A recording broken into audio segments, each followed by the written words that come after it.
एकटे मारुतीराय फिरतात. मारुतीराय दळाच्या बाजूला फिरत असताना थोडे बाजूला गेले.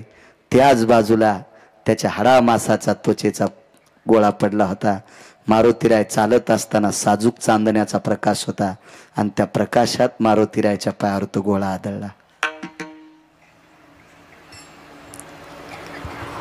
तो येतो का रावणाकडे? म्हणलं रावणाकडे कशाला? अरे काय या रामाचं नाव घेऊन पाला खातोस तू झाडाचा? माझ्या दादाकडे आल्याच्या नंतर गावरान तुपातलं जेवण. म्हणला नको कडे. ते फार वेगवेगळं बोललं होतं पण आता सांगत नाही, पुढे सरकतोय, वेळ मोजकाय आपल्याकडं. इतकं बोललो घाणेरड्या वाणीत ते वानर, इतकं बोललं की ते ऐकल्याच्या नंतर त्या कुंभकर्णाला वाटत होतं जीव देवा का काय. इतकं खालच्या पातळीत बोललो. त्यानं सांगितलं 3.5 कोटी घरं देतो एकदा रावण मन. सांगतो जाऊ द्या. कुंभकर्ण काय म्हणला त्या वानराला? 3.5 कोटी घरं सोन्याचे देतो फक्त एकदाच रावण मन. ते म्हणला खरं सांगू का? यायम नैसर्गिक स्थित क्रियानाम शंका भयत लघुस्थिते यत साम्य दृष्टिवादायाम यति परभेदान भय व्याप्ती. सांगू का खाली येऊन? मी जर लघु शंका करीत असताना रावण जर पुढे आलो तर त्याच्याकडे तोंड करून लघवी करणं सुद्धा मला पाप वाटतंय. हे चिदान देगा देवा तुझा विसर न व्हावा, गुण गायीन आवडी हेची माझी सर्व जोडी. प्रस्तुत प्राप्त प्रसंग निवडलेला अभंग विश्वमान्य विश्वभूषण विश्वाधिकार विश्वप्रिय चिन्मय स्वरूप असणारी अधिकार संपन्न साधू श्रीमंत श्री जगद्गुरु तुकोबाराय यांचा मागणीपर प्रसंगातील प्राप्त प्रसंगी निवडलेला अभंग. विठाला विठाला प्राप्त प्रसंगी निवडलेला अभंग माझ्या तुकोबारायांचा आहे. या अभंगाद्वारे देहूतले मालक ब्रह्मांडाच्या मालकापुढे मागणी मागतात. सज्जनांनो, मागतात ती तुम्ही आम्ही असतात, मागतात ती माणसं असतात, मागायला लावतो तो जगाचा बाप असतो आणि जीवनात कधीच मागत नसतात ती संत असतात. पण आज तुकोबाराय मागणी करतात विटेवरच्या मालकासमोर. मग आपण एरवी ऐकतो की संत मागत नसतात, मग तुकोबाराय का मागतात? सज्जनांनो पुन्हा लक्षात घ्या, मागणी कळती त्यांना संत म्हणतात. ज्यांना मागणी कळती त्यांना संत म्हणतात, ज्यांना मागणी कळतच नाही त्यांना माणसं म्हणतात. आणि या मागणीमध्ये अडकवतो का, गुंतवतो का, त्याला देव म्हणतात. आणि याच्या चौकटीत न अडकता निमुटपणे बाजूला सरकतात, पुन्हा त्यांना संत म्हणतात. आणि ते तुकोबाराय आहेत. विटेवरच्या मालकासमोर एक आज मागणी मागतात. कुठली मागणी? हे चिदान देगा देवा, मला देऊन टाका देवा. काय पाहिजे तुकोबाराय? तुझा विसर न व्हावा. थोडासा कडक. मालक, मला तुमचा विसर नाही पडला पाहिजे, रात्रंदिवस तुम्ही माझ्या अंतकरणात असले पाहिजे, हे देऊन टाका. घेऊन टाका, काय हरकत नाही. पुन्हा गुणगायीन आवडी, रोज तुमचा गुणानुवाद याचं वर्णन करील आवडीनं, नित्य तुमचं भजन करील. हेची माझी सर्व जोडी. माझ्या जीवनातली ती जोड आहे. विटेवरच्या मालकानं सांगितलं, तुकोबाराय तुम्हाला भजन करायचं असेल, माझं गुण गायचं असेल तर देह मानवी लागेल. मग मानवी देह लागत असेल तर गर्भवासाला यावं लागेल. तर ते तुकोबाराय होते. गर्भवासाच्या दुःखाला पण असं काही नकार दिला नाही. त्याच्या अलीकडं देवानं आमिष दाखवलं. आमिष, माणसं आमिषाला बळी पडतात. मी तुमच्या पुढे सांगतोय म्हणजे मी फार शहाणा आहे का? मी सुद्धा तुमच्यातलाच एक आहे. पंत संत वाङ्मयाचा अभ्यास तुमच्या पुढे मांडतोय. मी सुद्धा तुमच्यातलाच एक आहे.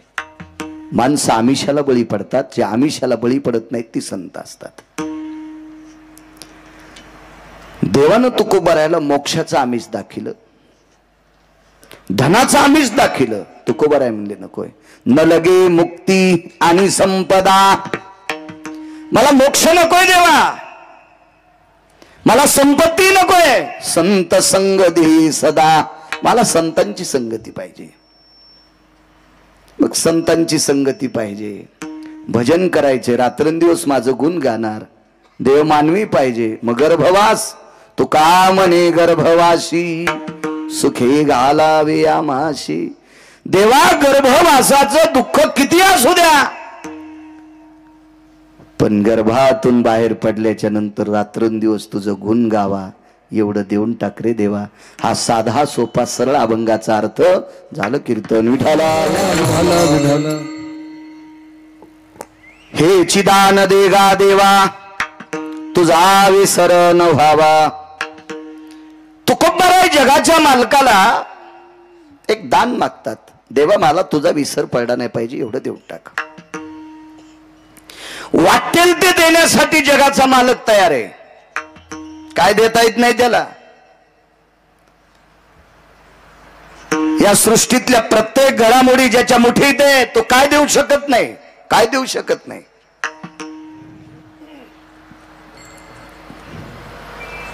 एखाद्या माणसाकडे जरासं वैभव आलं तर तो सुद्धा देण्याच्या गप्पा करतो.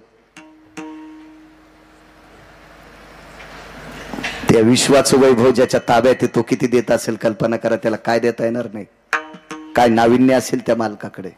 पण तुकोबारायांनी तडा दिला, नकोय म्हणले, मला काही नकोय, फक्त एकच देऊन टाक, तुझा विसर झाला नाही पाहिजे. तर ब्रह्मांडाच्या मालकाने तुकोबारायाला सांगितलं, तुकोबाराय तुमची परिस्थिती प्रापंचिक फार मोठी होती,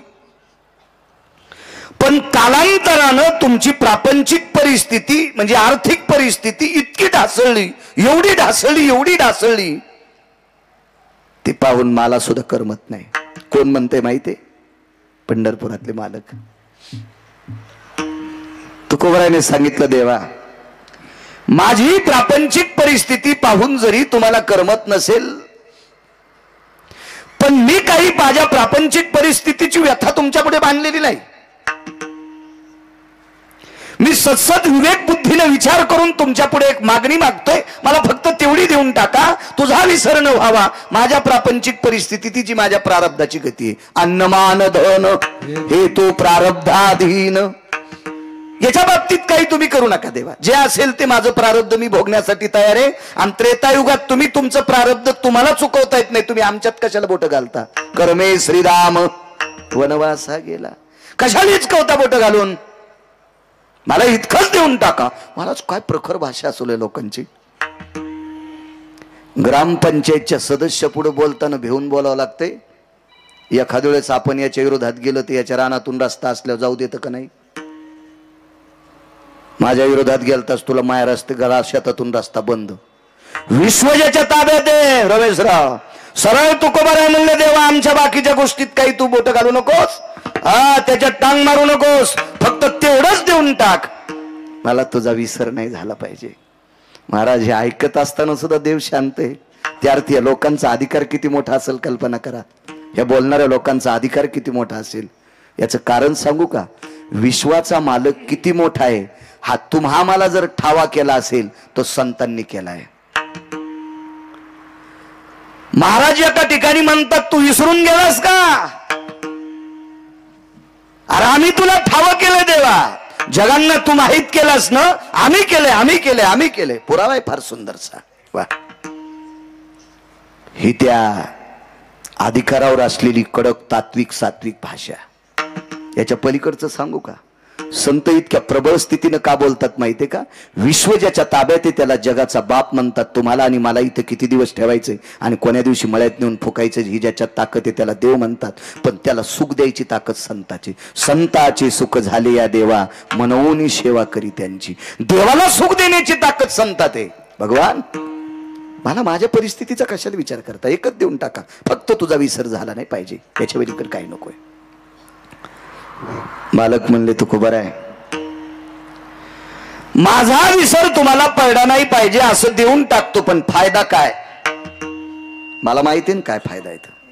मी विवेक बुद्धीने मागतोय, गाफीलपणाने मागत नाही, अतिताईपणाने मागत नाही, चंचलपणाने मागत नाही.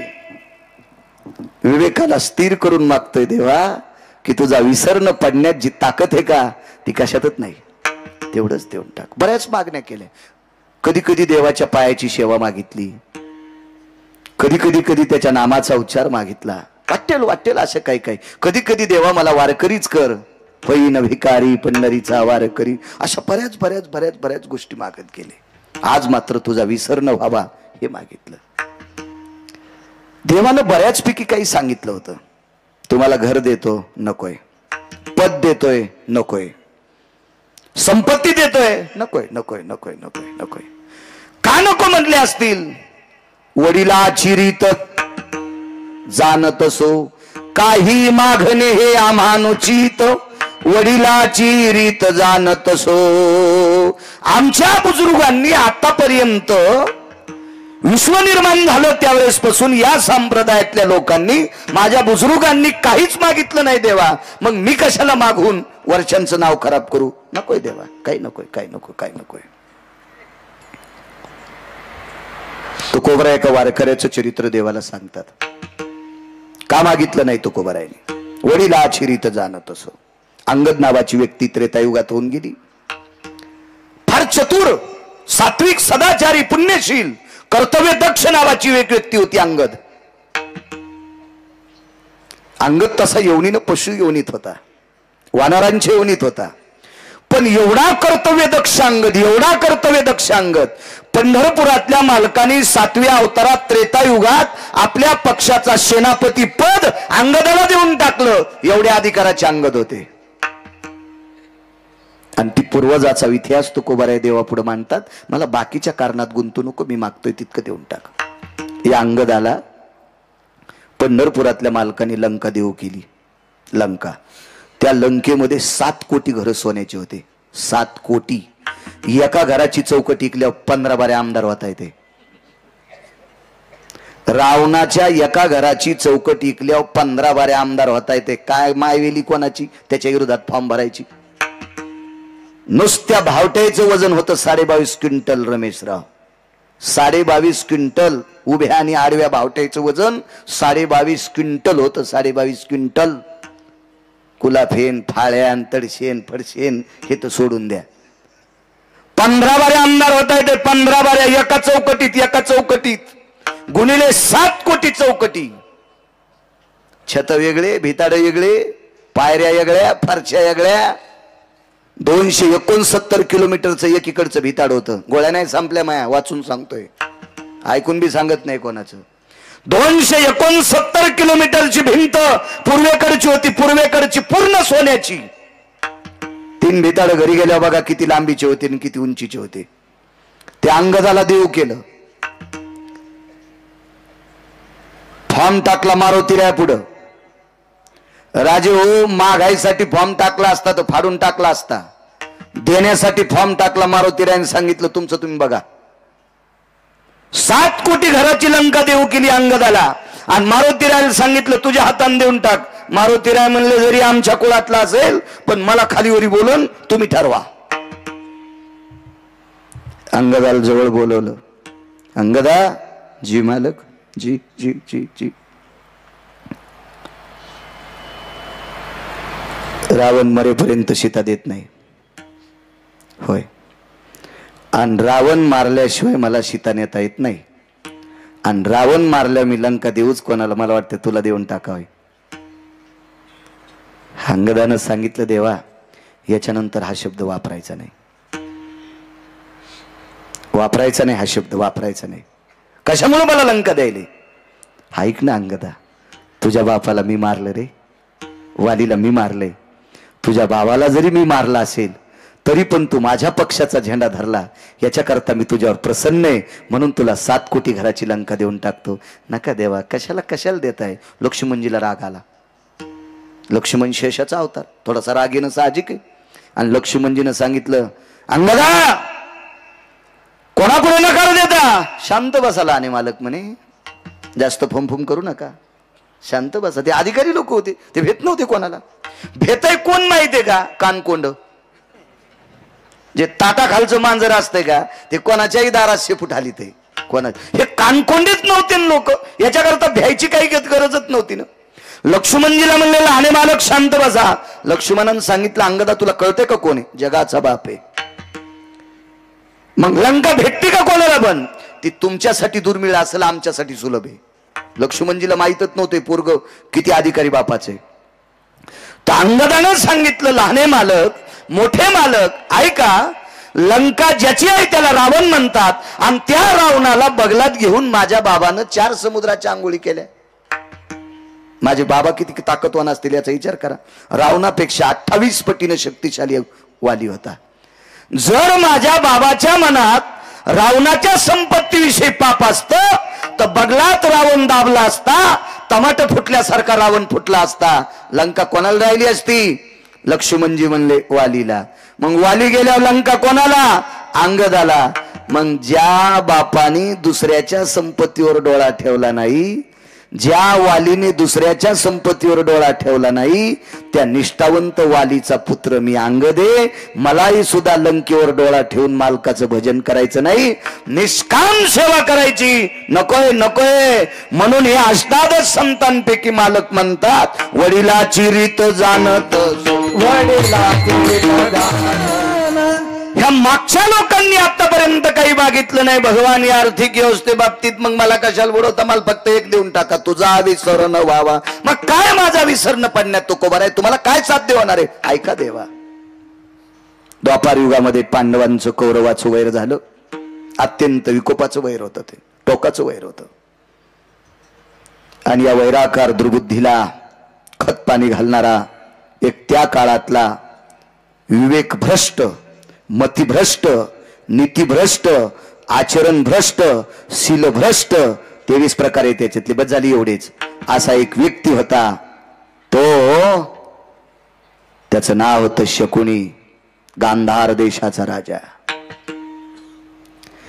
आणि या शकुनी नावाच्या व्यक्तीनं 2 भावाच्या मधात विष कालवलं. एके दिवशी शकुनीनं सांगितलं, बाचे बुवा, पांडवाला एक नवीन घर करा, लाक्षाग्रह राहिला. पुरोचन नावाच्या व्यक्तीच्या हाताने तुझा विसर न व्हावा का मागितलं तुकोबरायाने. गावाच्या हस्तनापुराच्या बाहेर बऱ्याच दूर एक घर बांधलं. इतका मोठा बंगला, इतका मोठा बंगला. त्याच्यात राळ, रांजा, कापूर, वेळूच्या चिवट्या असे ज्वलनशील पदार्थ टाकले आणि सुंदरसं घर तयार केलं. घराला रंगरंगोटी केली. घडीवर बघावा असं घर होतं. इंद्राच्या वैभवाला लाजविल इतकं सुंदरसं लाक्षाग्रह होतं. पण ते घर म्हणजे मृत्यूचा सापळा होता. त्याला अग्नी लागल्याबरोबर 11 सेकंदात घर जळणार होतं. एवढी मोठी त्याच्यात प्रभावशाली ज्वलनशील क्षमता होती. आणि एके दिवशी दुर्योधन आला आणि आपल्या काकीला म्हणतो, काकी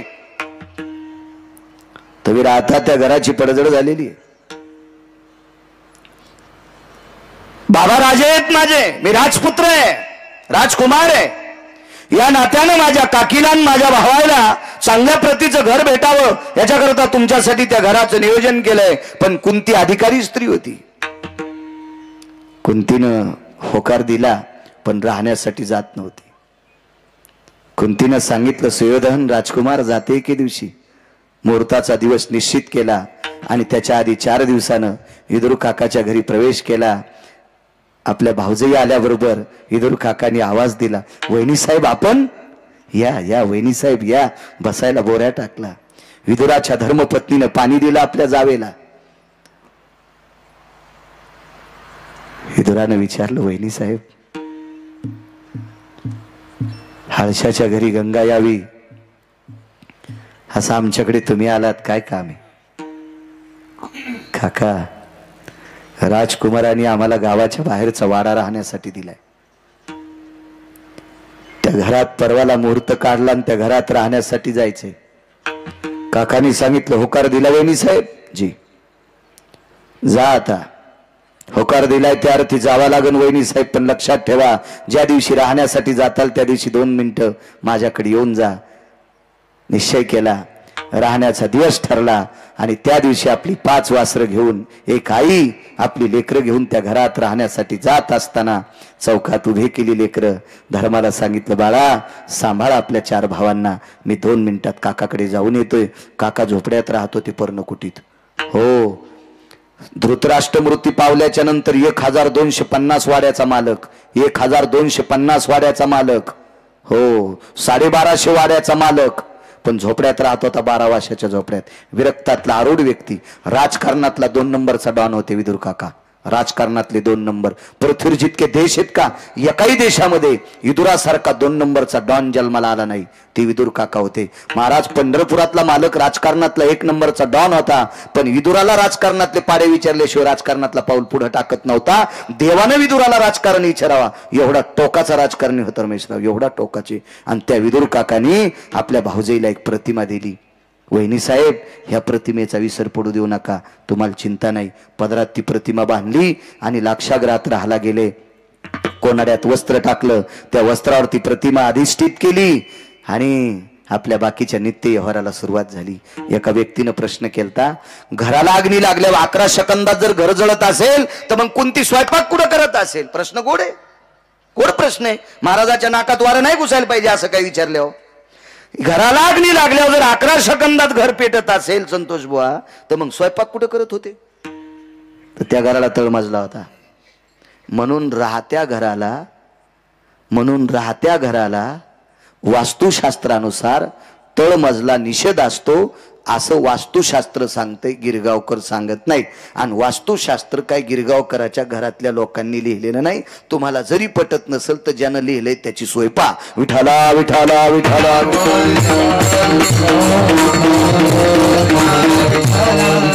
नित्य त्या घरामध्ये भजनाचा वास. पहिला दिवस त्या घरामध्ये देवाचं अधिष्ठान प्राप्त केलं. स्वयंपाक आटपला, देवाला नैवेद्य ठेवला, आपल्या वासरांना जेव घातलं, स्वतः जेवण केलं. पहिली रात्र लेकरं तिथं झोपलेली आहेत, भिंतीला टेकन देऊन त्या प्रतिमेकडे पाहत होती, तुझा विसर न व्हावा. पहिला दिवस रात्रीचे मध्ये 1-1:30 वाजला. त्यावेळेला खिडकीतून पुरोचन नावाचा व्यक्ती पाहत होता, बाई जागी. पहिला दिवस त्याचा मातीत गेला. दुसऱ्या दिवशी कुंती जागते, तिसऱ्या दिवशी कुंती जागते, चौथ्या दिवशी कुंती जागते, 5व्या दिवशी कुंती जागते. दुर्योधनानं पुरोचन नावाच्या व्यक्तीला सांगितलं, बेट्या आज सकाळी आमची चुलती, आज संध्याकाळी आमची चुलती आणि माझे 5 भाऊ जर वाडा जळून जर नाही मारलेस तर तुझा संसार जाळून टाकील. त्यानं सांगितलं, मालक मी रोज रात्री मध्यरात्री मशाल घेऊन वाडा पेटवायला जातो, पण बाई झोपतच नाही. बाई झोपत नाही. करत काय होती माहितीये? कोनाड्यात ठेवलेल्या प्रतिमेचं चिंतन करत होती, नित्य त्याच्याकडे पाहत होती, त्याचा विसरच पडू देत नव्हती. 6वा दिवस उजळला. 6व्या दिवशी कशीबशी जागली. 7व्या दिवशी कुंतीच्या लक्षात आलं, आजची रात्र आपण जागू शकत नाही. तुझा विसर न व्हावा. का मागतात तुकोबर आहे? कशा करता तुकोबर आहे? म्हणले, देवा फक्त तुझा विसर नाही झाला पाहिजे, एवढं देऊन टाक. 7व्या दिवशी सकाळी उठल्या, झोपायचा प्रश्नच नाही. उठली, लेकरं स्नानं आटपली, नित्यकर्म आटपला, देवतार्चन सर्व आटपलं, स्वयंपाकाला लागल्या. कुंतीला 9 दाशा दिल. त्या 9 दाशा होत्या कुंतीच्या ताब्यात. 9. दुःख काय वाटलं, तुळशीला पाणी घालीत असताना कुंतीच्या लक्षात आलं, माझ्या 5 लेकराला आणि मला दुर्योधन जाळतोय, पण आमच्यामुळे ह्या 9 जणी मरू शकतात. 9 जणी मरू शकतात. कुंतीनं काय सांगितलं, आज देवाला नैवेद्य करायचा आहे, मी स्वतः स्वयंपाक करणार, आज तुम्हाला सुट्टी, आज तुम्ही सुट्टी, जा तुम्ही तुमच्या घरी, निघून जा. आणि त्या 9 जणीला काढून दिलं. महाराज कर्मनो गहनो गती 5 लेकर घेऊन एक भिल्ल स्त्री कुंतीच्या वसरीत मुक्कामाला थांबली. 5 अपत्य, तिला सुद्धा 5 लेकर होती. एक भिल्लाची स्त्री होती, सात्विक सदाचारी स्त्री होती, पुण्यशील स्त्री होती. आपल्या 5 लेकराला घेऊन आसरा करता गावाच्या बाहेर बांधलेल्या लाक्षागृहाच्या पडवीमध्ये ती मुक्कामाला आहे, हे कुंती आई साहेबांना माहित नाही. त्या पडवीत ती आपली 5 लेकरं घेऊन झोपलेली आहे. 9 दाशा मरू नये याच्या करता कुंतीनं परत केल्या. पुराण वाची, लक्षात येईल तुमच्या, घरी परत केल्या. पण कुंतीला माहित असतं, ही बाई आपली 5 लेकरं घेऊन थांबली, तर कुंतीनं पण सांगितलं असतं, बाई इथं मुक्कामाला थांबू नको. राग आला तरी हरकत नाही, पण याच्या करता बोलली असती, आमच्यामुळे ही जळू शकते. पण नियतीला जे मान्य आहे त्या गोष्टी होत असतात. सज्जनांनो, दुर्योधनाच्या लक्षात आलं पाहिजे होतं की 5 माणसांचे आणि एका बाईच्या अस्थी सापडल्यात, त्या ती कुंती आणि पांडव संपलेत त्याला. मग हे 5 लेकरं आणि ही भिल्ल स्त्री कोण असावा, त्याच्यासाठी एका पुराणातला दिलासा घ्या, ते राहू देतो मी. हे ऐकल्याच्या नंतर रिॲक्शन होईल, कारण सगळ्या गोळ्या एकट्या घेत नसतात. विठाला विठाला विठाला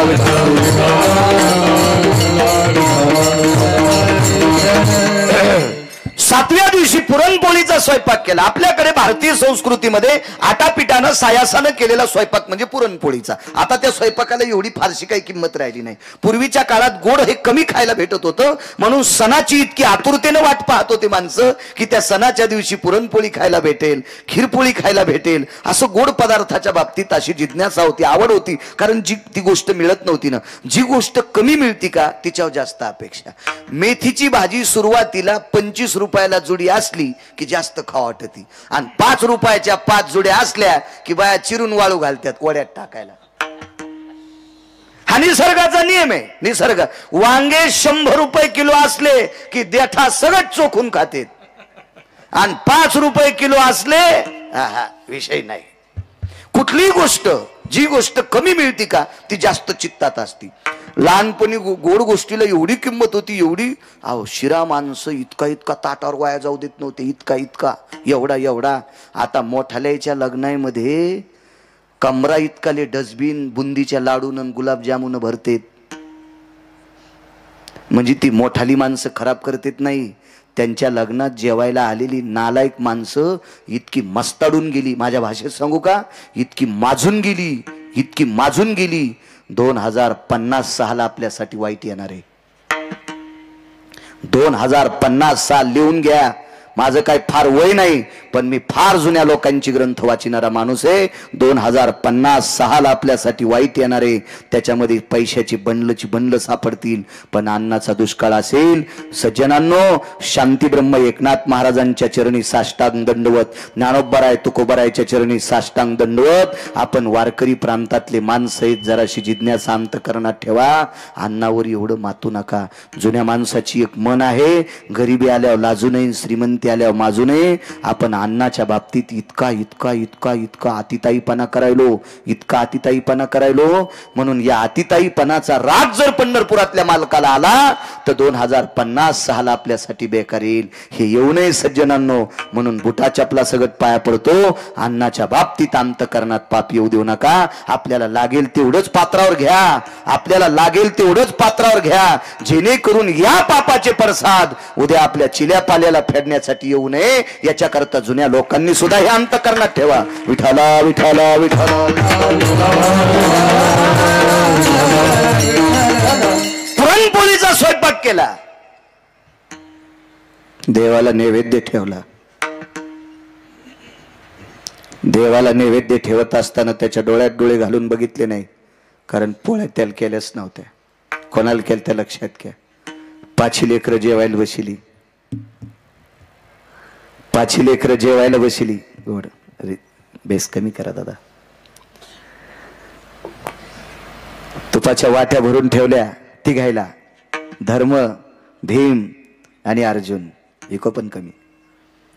आणि दोघांना पुरणपोळ्या तुपात चुरून दिल्या, चुरून चुरून चुरून दिल्या. कोणाला माहिती आहे? नकुल आणि सहदेवाला.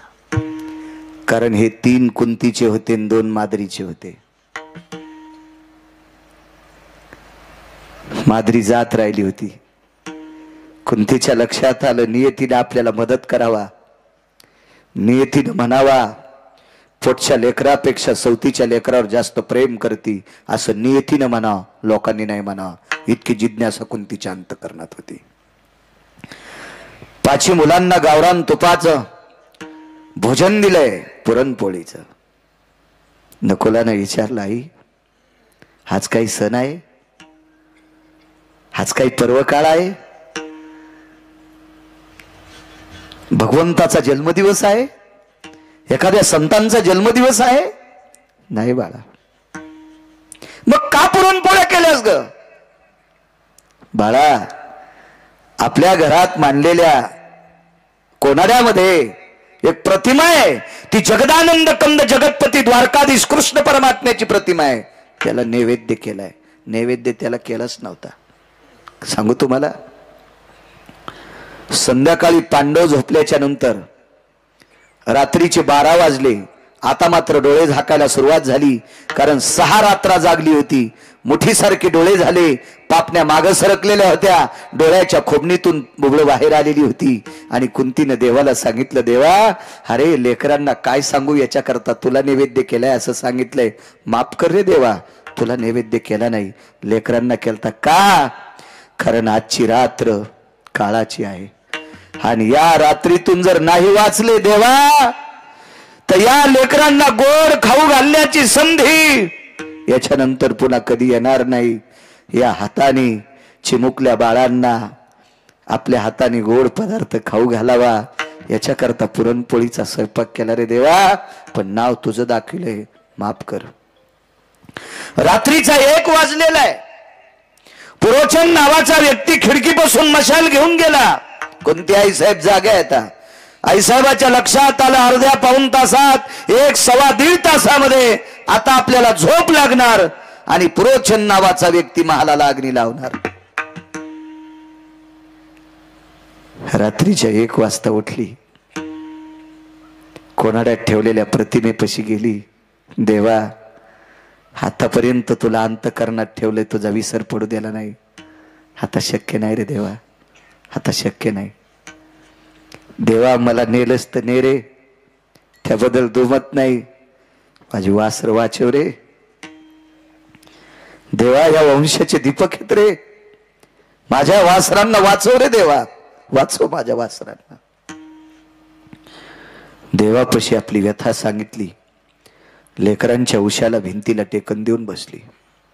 मनात काय आलं देव जाणे. 5 पैकी दोघांची चेहरे उघडली. धर्म भीम अर्जुनाचे चेहरे झाकलेली आहेत. नकुलाचा आणि सहदेवाचा चेहरा उघडा केला आणि पुन्हा एकदा त्या प्रतिमेपाशी आली. देवा मला आणि 5 लेकराला वाचवायला जर तुला जड जात असेल ना,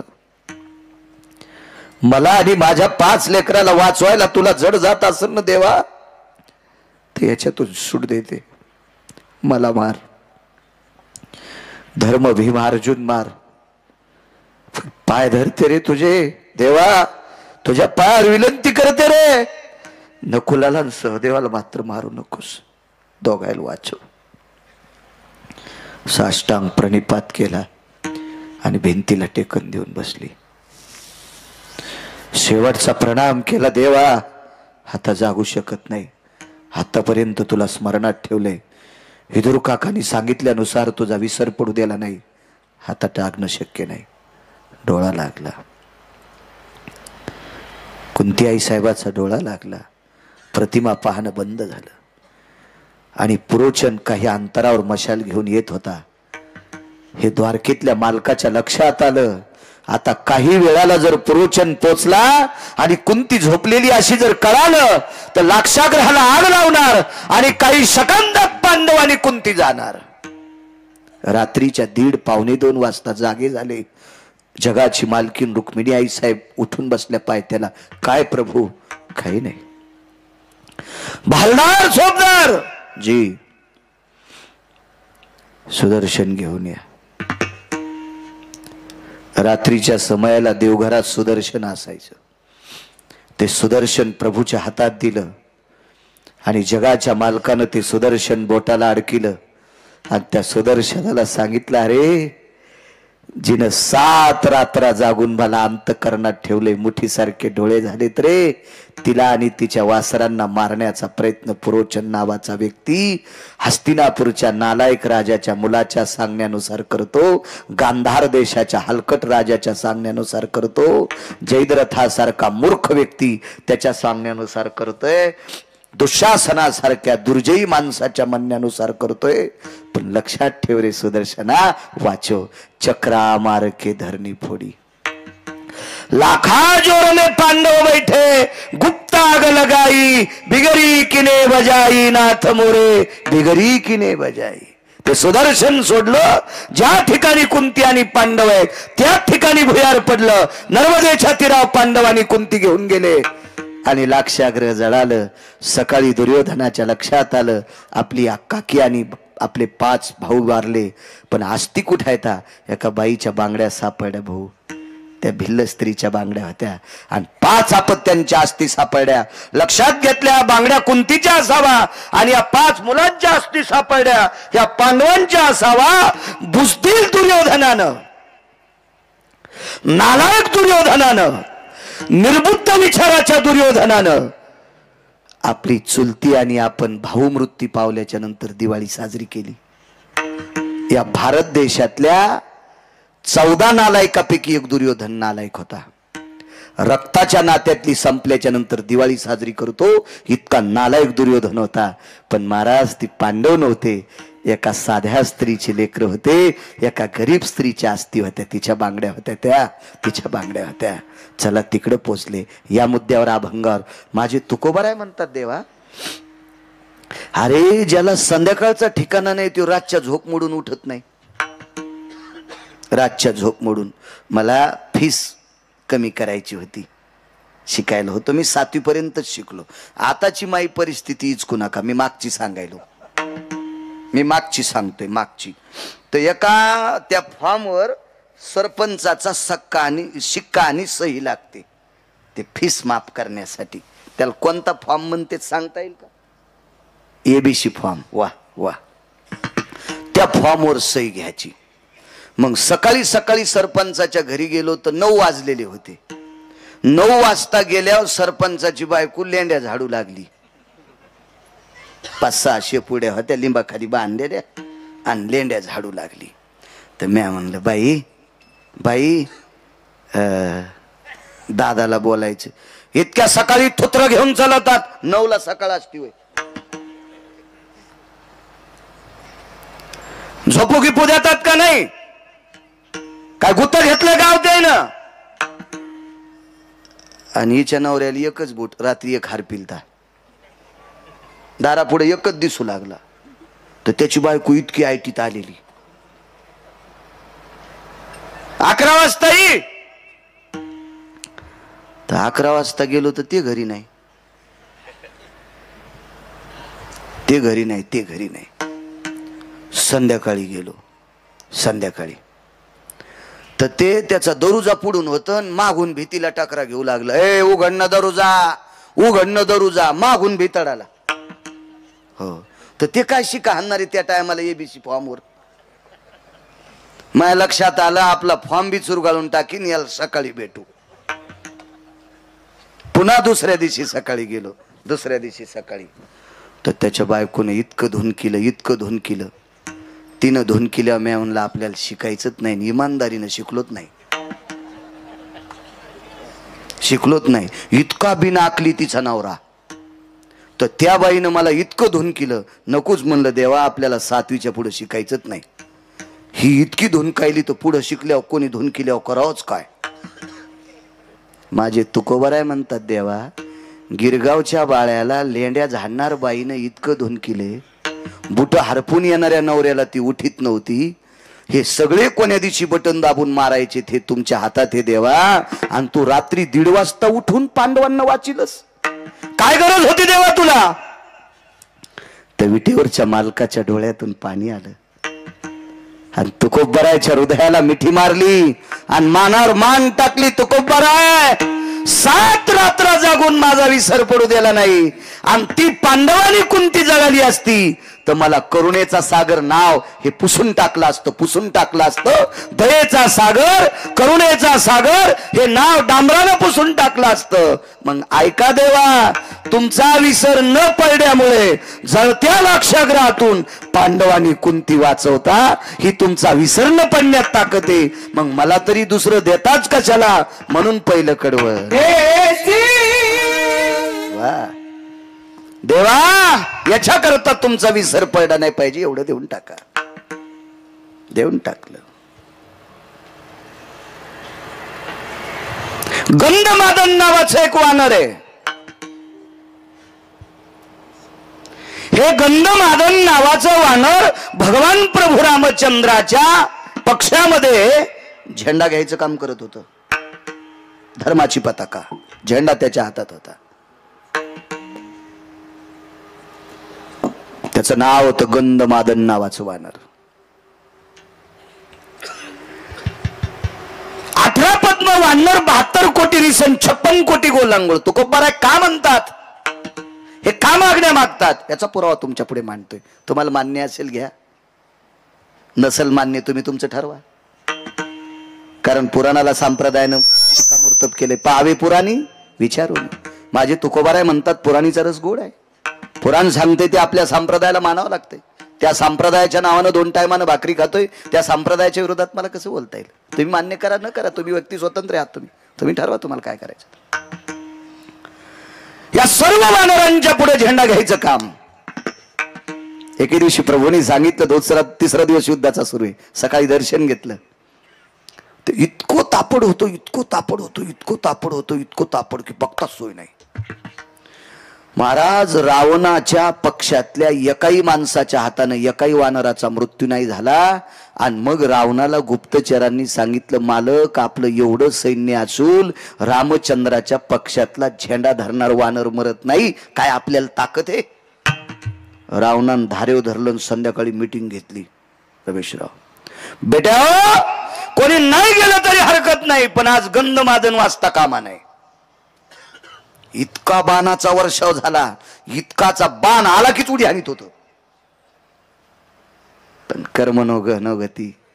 एक बाण लागला, एक बाण लागला आणि त्या बाणानं झेंड्याची काठीच उडून गेली. पण किती उडून गेली सांगू. ही उंच काठी जिथरोक झेंडा होता का तिथून उडून गेली आणि खालच्या हातातच राहिली. पण ती काठी घेऊनच नाचत होतं. माहीतच नाही झेंडा उडून गेलाय. इतकं प्रेम. धर्मावर पकड किती असती काही काही लोकांची बघा. काही धर्मासाठी माईकवर बोंबलत येत. अशी काही पकड नसती त्यांची. असं काय नसतंय. माईकवर मात्र धर्मासाठी इतके बोलणार, इतके बोलणार. वा वा वा. छत्रपती शिवाजीराजेंची जयंती आल्या, बापा बिल्लेन तेन काय वा वा वा वा. सारं भगवच वादळ.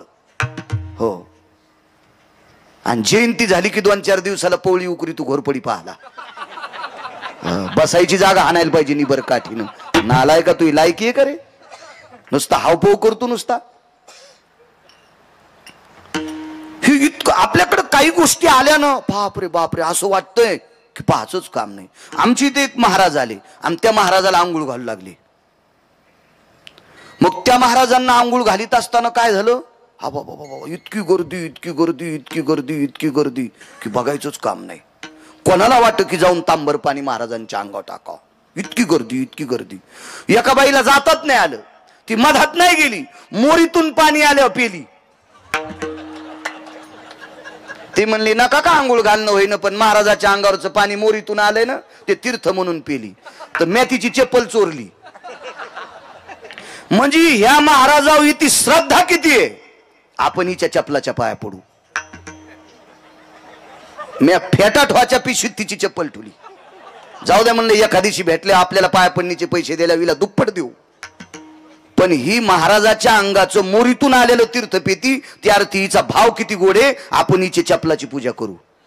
आणि त्याच महाराजाच्या कीर्तनात ती पहिल्याच अभंगाला झोपी गेली. मग माझ्या लक्षात आलं, बाळ्या ही चप्पल तिला देऊन टाक आणि ती पिशवी पण जाळून टाक.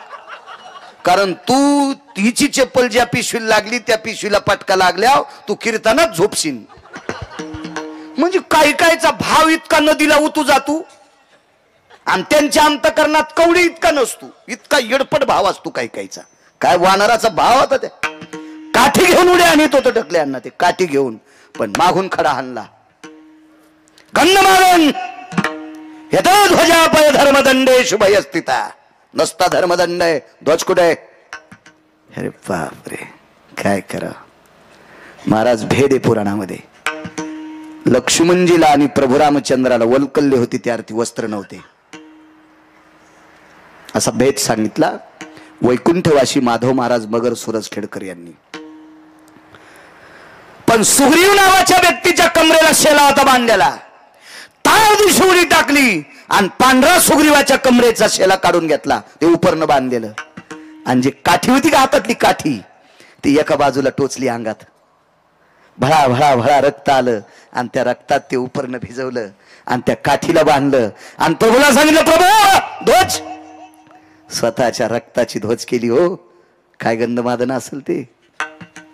तुकोबा का मागतात पुढचं याच्याकरता सांगतोय. काय सत्कार, काय आदर आतिथ्य.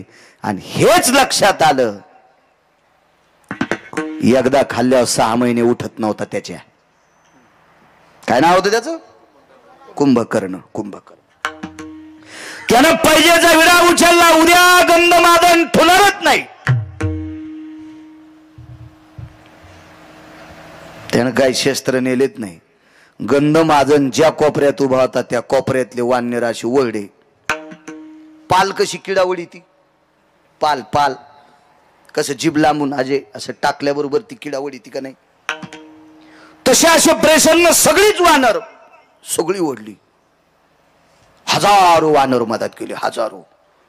वानराच्या लक्षात आलं आपण वाचतो, इतका गंधमादन हुशार, इतका गंधमादन त्याच्या पोटात झेंडा घेऊन फिरत होतं. त्याचं पोट किती मोठं असेल कल्पना करा ना. कुंभकर्णाच्या नाकातले केस काढायला पळाट्या उपटायचा चिमटा होता. असं मी सांगत नाही बरं, मी काय त्या काळात सरपंच नव्हतो रावणाच्या गावातला. अतिशोक्ती अलंकाराचं लक्षण आहे रामायणामध्ये, अतिशोक्ती अलंकाराचं लक्षण. मला मी शिकलो कमी, पण मला अलंकार वगैरे सगळे ते गुरु लघु वगैरे सगळे ते सिद्धांत सगळे पाठ आहेत. कारण मेमरी कार्ड गोड आहे माझं मेमरी कार्ड इतकं सुंदर दिलंय मला, म्हणून तर मी तुमचे मोबाईल वापरीत नाही. मला हे मेमरी कार्ड गोड आहे ना, 6दा वाचिलं की 7व्यांदा पाठ चिठ्ठी फाडून टाकायची. काय सांगू लागलो. अतिशोक्ती अलंकार. दमडीचं तेल आणलं, सासूबाईचं नाणं झालं, मामाजीची शेंडी झाली, लांडोरीचा पाय लागला, त्याच्यात हत्ती वाहून गेला. तेल केवढ्याचं आणलंय? दमडीचं. बरं ठीक आहे, त्यावेळेला दमडीमध्ये 20 क्विंटल तेल येत होतं असं समजा. पण 20 क्विंटल तेलाची टाकी मोराच्या बायकोला पालती होती का? मोराची बायको कोण? लांडोरी. लांडोरीचा पाय केवढा का असतोय? एवढूसा. मग लांडोरीच्या पायानं पालतं झालेलं तेल असेल केवढं? एवढी एवढी वाटी. मग मोराच्या पायानं पालतं झालेल्या तेलात हत्ती वाहून जातो, हे अतिशोक्ती अलंकाराचं लक्षण आहे. तसा कुंभकर्ण हा अतिशोक्ती अलंकाराचं लक्षण होतं. त्याची दाढी करायला जे वस्त्रे होते का, त्याला कोळप्याच्या दांड्याच्या पासा होत्या, त्या ह्या होत्या दांड्या मुठी. हो एवढा एवढा एवढा कुंभकर्ण होता. ओढूनच घेतली वानर सगळे. पण सगळ्या वानरांच्या भोवताल पोटात फिरत होतं. मरू देत नाही रे, काळजी करू नका, त्याचं गुण गात राहा. मरायला लागल्या भजन आठवतोय ते म्हणले, वाचायचं असेल तर गुण गा. राक्षसाच्या पोटात गुण गायलं. राक्षस पुरावे 1-2 देतो तुम्हाला. पोटात गुण गायल्याच्या नंतर एक जण म्हणला, कौरक गुण गाच रे. म्हणला, रस्ता दिसूस तर. इतक्या टोकानं पोटात गुण गायलं आणि प्रकाश पडला तो कानातून. आणि मग गंधमादनानं सांगितलं, हानान उड्या येडपटा होती, होच रस्ता आहे ना. कानाचं भिताड फुटलं कुंभकर्णाच्या आत, त्याला आपण पडदा म्हणतो ना, ते फुटलं त्याचं भिताड यायच्या आवाजानं. आणि प्रकाश बार हाना उड्या, सन सन सन सन उड्या हाणल्या. पण कुंभकर्णाच्या लक्षात आलं, जे झेंडा घेतय का त्यानं शहाणपणा केलाय, याला नाही वाचू देत, याला वाचू देत नाही म्हणले. आणि मग कानाला चाळणी लावली बोटाची. उडी हाणल्याबरोबर फेल दिशी गंधमादन धरला. झेंडा आणि तेन सगळंच असं धरलेलं होतं. कोण? त्याला वाटलं आवाजान भीन. ते बारक्या बुरक्या माणसाचा कार्यकर्ता होतं का ते अशा माणसाचा कार्यकर्ता होत. या विश्वावर ज्याची सत्ता आहे त्या मालकाचा ते कार्यकर्ता होत. कोण? ते म्हणलं, ऐकू येते ना, हळून बोल. तो तरी एककडचा कान फुटलाय आणि मॅच फोडलाय. मला दोन्ही कान आहेत, हळून बोल ना. अरे तुरच रावणाच्या भावाला, ज्याला 7 कोटी घर आहेत, त्याच्या भावाला वानर आरोतुर बोलायले. आपण बऱ्या बुऱ्या माणसाला आरोतुर बोलले आपल्या अंगावर गाड्या घालतील. हो, पुन्हा ताकद नाही कशाने मेला आणि काय मेला सांगायची. आहे का हिम्मत कोणाची? एवढा मोठा श्रीमंत रावण आरोतुरच. कोण? हळून बोल म्हणला. गंधमादन. गंधमादन नाव कशा करता ठेवलंय? तुकोबारा का मागता त्याच्यावर बोलतोय. तुकोबारांच्या कडव्यावर कशा करता गंधमादन नाव ठेवलंय? ते म्हणला जरासं नाकाच्या जवळ घेऊन पाय ना. लय नको नेऊ म्हणे, मला मळमळ होईल तुझ्या तोंडानं. कुंभकर्णानं हाताचा जवळ घेतल्याच्या नंतर गंधमादन, मलया निळू चंदनाचा सुगंध ज्याच्या अंगातून कोसोपर्यंत जात होता, असं ज्याची तनुगंध आहे त्याला गंधमादन म्हणतात. हो, बरीच पैकी वानर आहेत. पुष्पदंत, भयदंत, यतिदंत, साक्षीदंत, कीर्तिदंत, आश्वदंत, प्रियदंत, साक्षीतनय, नदीतनय, भयतनय, भासतनय, हे वानरांची नाव होती. हो, लेकरांची पण चांगली ठोत जा. आमच्या मित्राला पोरगी झाली, मी बारशाला गेलो, नाव काय ठेवलं म्हणले चुटकी. नालाय कुठला चुटकी नाव ठेवतो. आपला असाच कारभार.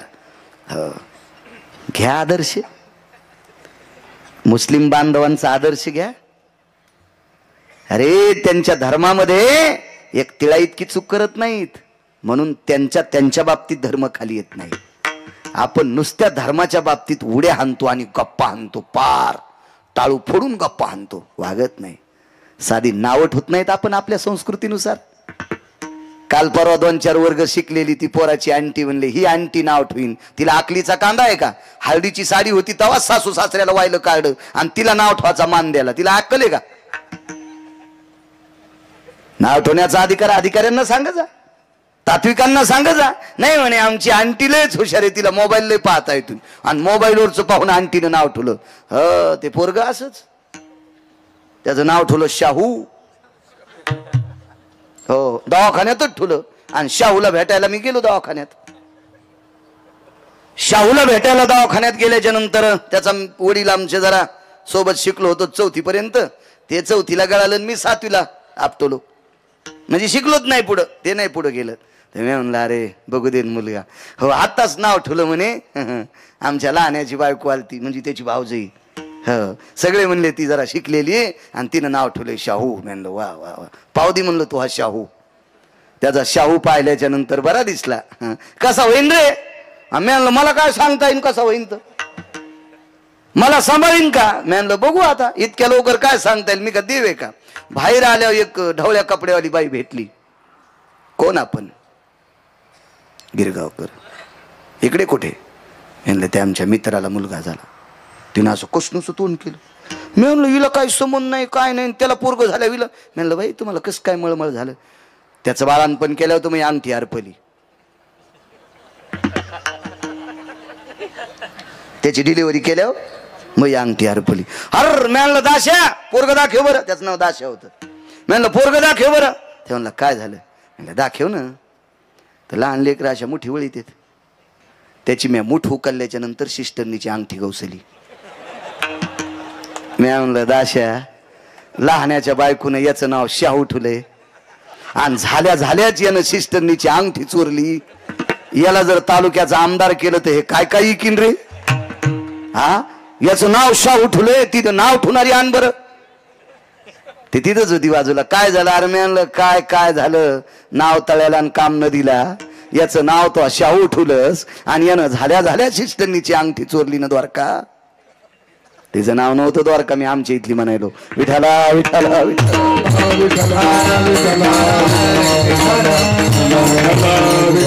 आपण काही जोपाशीत नाही. बघा गंधमादन, याच्याकरता गंधमादन नाव आहे. एक सांगू का? तो येतो का रावणाकडे? म्हणलं रावणाकडे? आणि कशाला? अरे काय या रामाचं नाव घेऊन पाला खातोस तू झाडाचा? माझ्या दादाकडे आल्याच्या नंतर गावरान तुपातलं जेवण. म्हणला नको कडे. ते फार वेगवेगळं बोललं होतं, पण आता सांगत नाही, पुढे सरकतोय, वेळ मोज काय आपल्याकडं.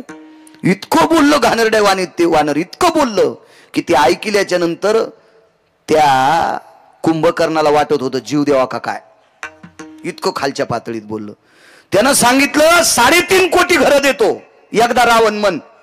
सांगतो जाऊ द्या, कुंभकर्ण काय म्हणला त्या वानराला, 3.5 कोटी घर सोन्याचे देतो, फक्त एकदाच रावण म्हण. ते म्हणला खरं सांगू का, यायम नैसर्गिक स्थित क्रियानाम शंका भयत लघुस्थिते यत साम्य दृष्टिवादायाम यति परभेदान भय व्याप्ती. सांगू का खाली येऊन, मी जर लघुशंका करीत असताना रावण जर पुढे आलो तर त्याच्याकडे तोंड करून लघवी करणं सुद्धा मला पाप वाटतंय.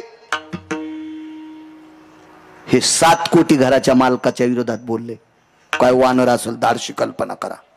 आणि मी येतो का म्हणला, नाव घेतो का, मारीन, जीव गेला तरी हरकत नाही, पण म्हणला नाही येणार. दाबला असं कर कर कर कर कर कर कर कर कर दाबलं. जितक्या रक्ताच्या चिळकंड्या अंगावर तोंडावर आल्या ना, त्या रक्ताच्या थेंबा थेंबातून राम राम येत होता. काय गुण गात असेल, रक्ताच्या थेंबा थेंबातून विटेवरच्या मालकाचं गुण गात होतं. राग आला कुंभकर्णाला, हरामासाचा कातड्याचा असा चुरगाळा केला आणि फेकून दिला. तो मूर्ख म्हणे, कुठं ऐकायला तयार नाही. गंधमादन मृत्यू पावला त्या दिवशी एकाही वानराने पाला खाल्ला नाही. याला म्हणतात आपल्याचं दुःख. आपल्याचं दुःख. जागच्या जाग्यावर वानर पडलेली आहेत. ती रात्र प्रभू रामचंद्राला सुद्धा दुःखाची होती. आपल्या पक्षातला धर्माची ध्वज घेणारा आज मृत्यू पावलाय. लक्ष्मणजीने वारं घातलेलं आहे. प्रभूला झोप लागली. गुणगाई नावडी सांगतोय, झोप लागली. बरोबर झोप लागल्याच्या नंतर 10-5 मिनिटाला प्रभू जागे व्हायचे. काय झालं प्रभू, काय नाही रे, इथं आवाज येतोय, झोपा पुन्हा. 10-5 मिनिटाला झोपले की पुन्हा प्रभू उठायचे. आवाज येतोय. कोण भजन करीत होतं माहितीये, गंधमादन नावाचं वानर. मारुतीरायला बोलून घेतलं लक्ष्मणजीनं. हनुमंता, मालक आज झोपत नाहीत. मारुतीराय जवळ आले. रात्रीचे 2 वाजलेले आहेत. प्रणाम केला. प्रभू, रावणाची भीती वाटायली का? नाही, भीती वाटत नाही रावणाची. मग झोप का येत नाही? दशकी कशाची, चिंता कशाची, कशा करता आरबळायले? एक सांगू का हनुमंता, माझ्या जीवनातला रात्रीच्या वेळेला घडलेला प्रसंग जीवनातला हा पहिला आहे. मी झोपी गेल्याच्या नंतर माझ्या हृदयावर राम नावाचा आवाज आदळतोय आणि तो अंतःकरणापासून निघणारा आवाज माझ्या हृदयावर आदळते. कोण असेल? मारुतीराय बुद्धिमतान वरिष्ठम. मारुतीरायने विचार केला आणि सुग्रीवांना यांना त्यांना विचारलं, का रे गंधमादन मृत्यू पावला हे माहीत झालंय, प्रेत सापडलं का? काय सापडल म्हणे हनुमंता, कुंभकर्णाने चुरा केला रे त्याचा, आणि कोणीकडे फेकलं लक्षात नाही. सागराकडे फेकला असेल तर समुद्रात विलीन झाला असेल. मारुतीरायने सांगितलं, गप्पा हाणू नका, प्रेत सापडलं पाहिजे. हे सगळी 6 माणसं जागेत. एकटे मारुतीराय फिरतात. मारुतीराय दळाच्या बाजूला फिरत असताना थोडे बाजूला गेले. त्याच बाजूला त्याच्या हाडामासाचा त्वचेचा गोळा पडला होता. मारुतीराय चालत असताना साजूक चांदण्याचा प्रकाश होता आणि त्या प्रकाशात मारुतीरायच्या पायावर तो गोळा आदळला. वाकून पाहिलं तर हाडामासाचा गोळा होता. हाडामासाचा एवढा एवढा गोळा होता. वंजळीत घेतला. कोण? मी गंधमादन. हृदयाशी लावला. बाळा, कुंभकर्णाने तुझ्या शरीराचा चुरा केला रे, तरी तुझ्या त्वचेतून, तुझ्या अस्थितून, तुझ्या मांसाच्या तुकड्यातून राम नावाचा ध्वनी तू गुणगातोस. जी पवन सुता, एकदा त्याचे पाय दाखव. हाडा मासाचा गोळा घेऊन शिबिरात आले रावटीत. विटेवरच्या मालकाला दाखिलं, मालक तुमची झोप हे मोडीत होतं, हे मोडीत होतं झोप.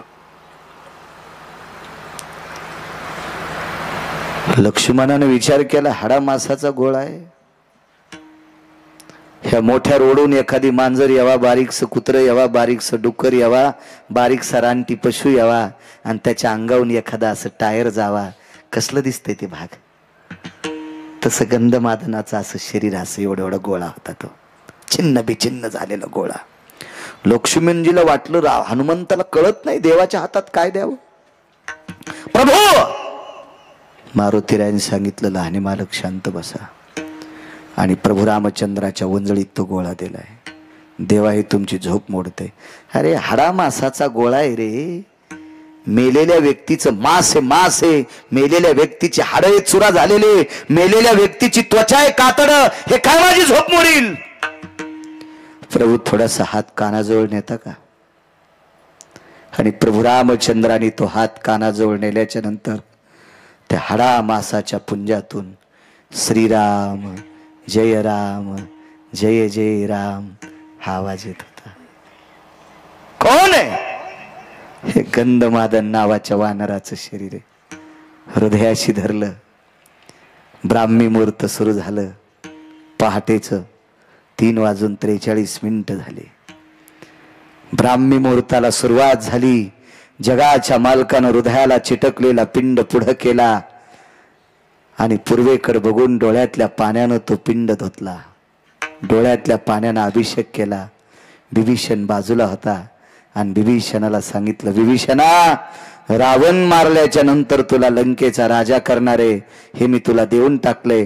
मला सुतळीचा तोडा नकोय, पण आज एक भीक मागतोय, माझ्या गंधमादनाची समाधी सोन्याची कर.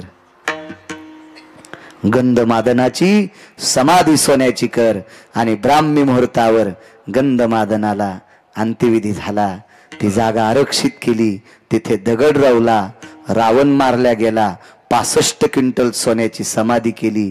आणि विभीषणानं नियम केला, मी गंधमादनाचं श्राद्ध करील. सज्जनांनो, पुराण ऐका, रामायणात शोधू नका हा पुरावा. दुसऱ्या पुराणात बघा. तुम्ही रामायण पाहिल्यावर पुन्हा म्हणताल गिरगावचा बाळू काही सांगतो सटाके. त्याच्यामुळे आताच सांगायलो, नंतर काड्या करण्यापेक्षा आताच तुम्हाला पुरावा सांगतो. हा रामायणात सापडायचा नाही. एका पुराणाचा दिलासा आहे. 1 वर्ष गंधमादनाचं श्राद्ध न केल्यामुळं लंकेत आवर्षण पडलं होतं. थेंबभर पाऊस पडला नाही 12 महिन्यात, थेंबभर. आणि मग मालकाला संदेश दिला, पाऊस का पडतोय? तर मग एका धन्वंतरी नावाच्या वैद्यानं सूचित केलं. विश्वकर्मा नावाची व्यक्ती आणि धन्वंतरी एकत्रित आले आणि विभीषण चिरंजीव होते. त्यांना सांगितलं, राजा, गंधमादनाचं श्राद्ध विसरलास. दृष्टांत संपला. राजे हो, पशुच्या योनीतला वानर 65 क्विंटल सोन्याची समाधी